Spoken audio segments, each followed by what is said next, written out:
The haunting of Ravenwood. The storm raged as Eleanor stepped off the carriage, her boots sinking into the soggy ground. The towering gates of Ravenwood Manor creaked in the wind, the iron-wrought ravens perched atop them seeming to stare. This was the place her uncle had written of in his final letter, urging her to come quickly before the darkness consumed him. But now, he was gone, and the mansion, her inheritance, felt more like a curse. Eleanor pushed open the heavy doors, her lantern casting long shadows in the grand but decaying foyer. The air smelled of damp wood and secrets. On the walls hung portraits of Ravenwood ancestors, their eyes seeming to follow her as she moved deeper into the manor.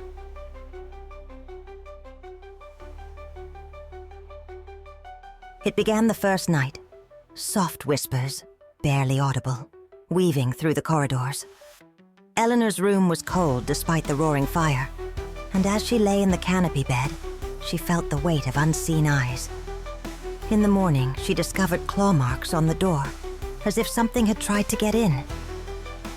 Determined to uncover the truth, Eleanor explored the mansion.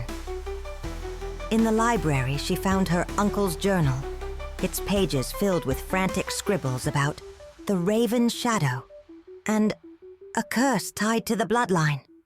One entry chilled her to the bone. The mirrors reveal the truth. Do not look too long. That night, unable to sleep, Eleanor ventured into the East Wing, which had been locked upon her arrival. She found an ornate mirror standing alone in the center of a room, its frame carved with raven motifs. As she peered into it, the reflection rippled, and for a moment, she saw not herself, but a figure cloaked in black feathers with glowing red eyes. The days blurred as the hauntings grew worse. Furniture moved on its own, and the whispers turned to voices, calling her name. Desperate for answers, Eleanor visited the nearby village. The locals were wary of Ravenwood, sharing hushed tales of a long-dead ancestor who had made a pact with a dark entity in exchange for wealth and power. "The curse will claim you too," an old woman warned, "unless you break it." Returning to the manor, Eleanor scoured every corner for clues. She uncovered a hidden chamber beneath the cellar, where an altar stood covered in dust. Above it hung a raven-shaped pendant, pulsating faintly with an otherworldly light. When she touched it, visions flooded her mind. Her ancestor forging the pact, the entity binding itself to the family's bloodline, and her uncle's futile attempts to banish it.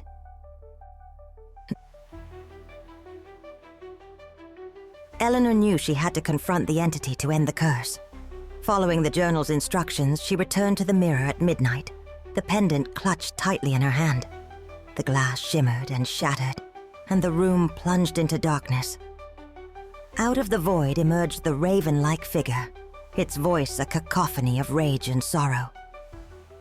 "You cannot sever what is bound," it hissed. Summoning all her courage, Eleanor held up the pendant. The entity recoiled as beams of light burst forth, illuminating the room. Reciting the incantation from her uncle's journal, she felt the air grow heavy as the entity's form began to dissolve. "You will not have me!" she shouted, her voice echoing with defiance. With a final ear-splitting shriek, the entity vanished, leaving behind only the broken mirror and a sense of profound stillness. The whispers ceased, and for the first time, Ravenwood felt like a home rather than a prison.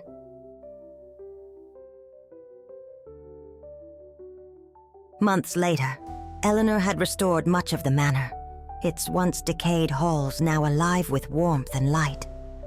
The villagers, seeing the curse lifted, began to visit Ravenwood, bringing life back to the estate.